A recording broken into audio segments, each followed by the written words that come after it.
இன்றைக்கி நம்ம சேனலில் என்ன ஸ்பெஷல் ரெசிபி பார்க்க போகிறோன்னா சிம்பிள் அண்ட் டேஸ்டியான வேர்க்கடலை தக்காளி சட்னி எப்படி பண்ணுறதுதாங்க பார்க்க போகிறோம். இந்த வேர்க்கடலை தக்காளி சட்னி தோசை, இட்லி, சப்பாத்திக்குன்னு வச்சு சாப்பிடும்போது டேஸ்ட் அல்டிமேட்டாக இருக்குங்க. குழந்தைங்களுக்கெல்லாம் செஞ்சு கொடுத்தீங்கன்னா நல்லா விரும்பி சாப்பிடுவாங்கங்க. கண்டிப்பாக நீங்களும் வீட்டில் ட்ரை பண்ணி பாருங்கள். Hello friends, welcome to Suji's kitchen. இப்போ தான் நம்ம சேனலை ஃபஸ்ட் டைம் பார்க்குறீங்கன்னா சப்ஸ்கிரைப் பண்ணிக்கோங்க. வீடியோ பிடிச்சிருந்தா லைக் பண்ணுங்கள். வாங்க வீடியோக்குள்ளே போகலாம்.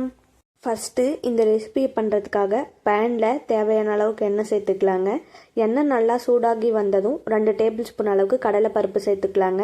கூடவே 3 டேபிள் ஸ்பூன் அளவுக்கு வேர்க்கடலை சேர்த்துக்கலாங்க. வேர்க்கடலையை சேர்த்ததும் ஸ்டவ்வை ஒரு 5 நிமிஷம் மீடியம் ஃப்ளேம்லேயே வச்சு நல்லா வறுத்து விட்டுக்கலாங்க.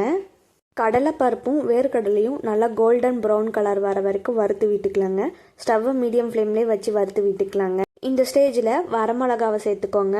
3 வரமிளகா, 4 காஷ்மீரிக் மிளகாய் சேர்த்துக்கோங்க. காஷ்மீரிக் மிளகாய் காரம் தராது, அதனால 4 அளவுக்கு சேர்த்துக்கோங்க. வரமிளகா காரத்துக்கு ஏற்ப சேர்த்துக்கோங்க. மிளகாவை சேர்த்ததும் நல்லா வறுத்து விட்டுக்கோங்க. ஸ்டவ்வை மீடியம் ஃப்ளேம்லேயே வச்சு நல்லா வறுத்து விட்டுக்கோங்க. பாருங்கள், இந்த அளவுக்கு கடலை பருப்பு, மிளகாய், வேர்க்கடலெல்லாம் கோல்டன் ப்ரௌன் கலர் வந்ததும் இது வேறு பிளேட்டுக்கு மாற்றி ஆற வச்சு எடுத்துக்கலாங்க. இது நல்லா ஆறி வரத்துக்குள்ளே அதே பேனில் தேவையான அளவுக்கு எண்ணெய் சேர்த்துக்கலாங்க. எண்ணெய் நல்லா சூடாகி வந்ததும் ஒரு 10லேருந்து 15 சின்ன வெங்காயத்தை சேர்த்துக்கலாங்க. சின்ன வெங்காயம் இல்லைனா பெரிய வெங்காயம் கூட சேர்த்துக்கலாங்க. வெங்காயத்தை சேர்த்ததும் ஒரு 6லேருந்து 7 பல் பூண்டை சேர்த்துக்கலாங்க. சேர்த்து வெங்காயம் நல்லா வதங்கி வர வரைக்கும் வதக்கி விட்டுக்கலாங்க. சின்ன வெங்காயத்துக்கு பதில் பெரிய வெங்காயம் சேர்க்குற மாதிரி இருந்தால் ஒரு பெரிய வெங்காயத்தை பொடி பொடியாக நறுக்கி சேர்த்துக்கோங்க. பாருங்கள், வெங்காயம் ஓரளவுக்கு நல்லா வதங்கி வந்ததும் இந்த ஸ்டேஜில் ஒரு மீடியம் சைஸ் தக்காளியை நீள்வாக்கில் கட் பண்ணி சேர்த்துக்கோங்க. தக்காளியை சேர்த்து தக்காளி நல்லா வதங்கி வர வரைக்கும் வதக்கி விட்டுக்கலாங்க. சின்ன தக்காளியாக இருந்தால் 2 தக்காளி சேர்த்துக்கோங்க. அப்போ தான் கரெக்டாக இருக்கும், டேஸ்ட்டும் நல்லாயிருக்கும்.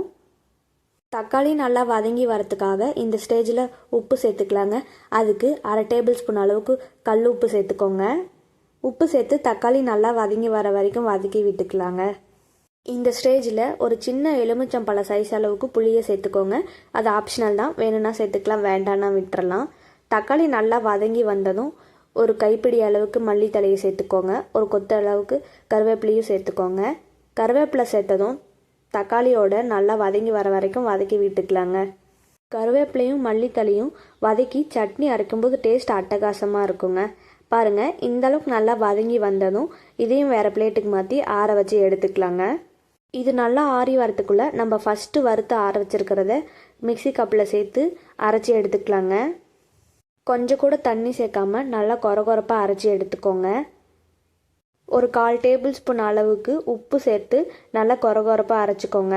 பாருங்கள், இந்தளவுக்கு நல்லா அரைப்பட்டு வந்ததும் இப்போ நம்ம வதக்கி வச்சுருக்கிற வெங்காய தக்காளியை இதில் சேர்த்து கொஞ்சமாக தண்ணி சேர்த்து நல்லா சட்னி பதத்துக்கு அரைச்சி எடுத்துக்கலாங்க. பாருங்கள், இந்தளவுக்கு நல்லா அரைப்பட்டு வந்தால் போதும். இதுதான் கரெக்டான கன்சிஸ்டன்சி. சட்னியை வேறு பாத்திரத்துக்கு மாற்றி எடுத்துக்கலாங்க.